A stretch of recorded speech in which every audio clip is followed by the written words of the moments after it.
ابن اللہ تو شرک، میں کہوں نور من نور اللہ، تو میں عاشق رسول کیسے بن گیا؟ کئی عیسائیوں نے کہا المسیح ابن اللہ، عیسیٰ علیہ السلام اللہ کا بیٹا ہے۔ یہودیوں نے کہا عزیر ابن اللہ، عزیر اللہ کا بیٹا ہے۔ مشرکین مکہ نے کہا فرشتے بنات اللہ، اللہ کی بیٹیاں ہیں۔ یہ اللہ کی ذات میں شرک کرنے والے تھے۔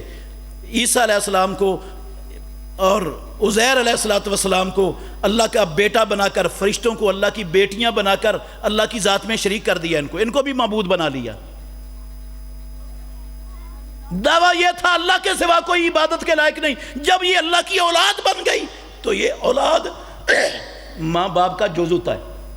اولاد ماں باپ کی جنس ہوتی ہے اور جز ہوتی ہے، اس کا مطلب ہے وہ بھی الہ ہے۔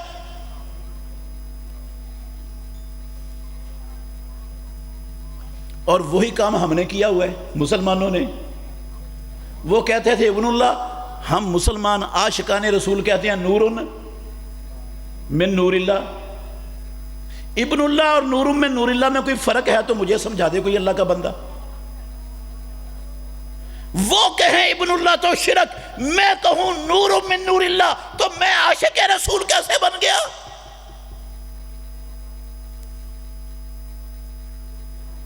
وہ کہیں ان اللہ هو المسیح ابن مریم، تو رب قرآن میں کہے وہ کافر ہو گئے۔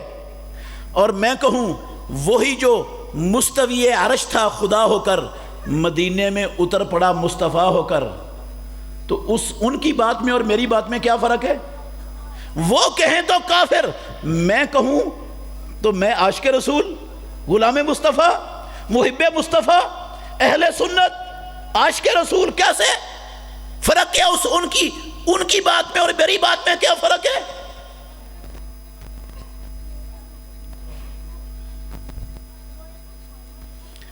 میرے بھائیوں، میں صاف صاف کہنا چاہتا ہوں، یہ لوگ جو اللہ کی ذات میں، اللہ کی صفات میں، اللہ کے اختیارات میں، اللہ کے حقوق میں اس کی مخلوقات کو شریک بنانے والے ہیں نا، قسم ہے اللہ کی ان بیچاروں کو پتہ ہی نہیں کہ ہم شرک کر رہے ہیں، وہ جانتے ہی نہیں۔ انہوں نے کبھی قرآنی آیات پر غور کرنے کی کوشش ہی نہیں کی کہ لا الہ الا اللہ کا مطلب کیا ہے، اس کو سمجھنے کی کوشش ہی نہیں کی کبھی زندگی میں۔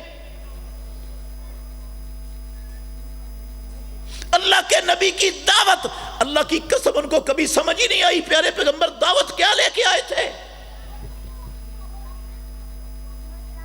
اور صرف محمد الرسول اللہ کی دعوت نہیں تھی میرے بھائیوں، آدم علیہ السلام سے لے کر محمد الرسول اللہ تک سارے نبیوں کی دعوت ہی توحید کی تھی۔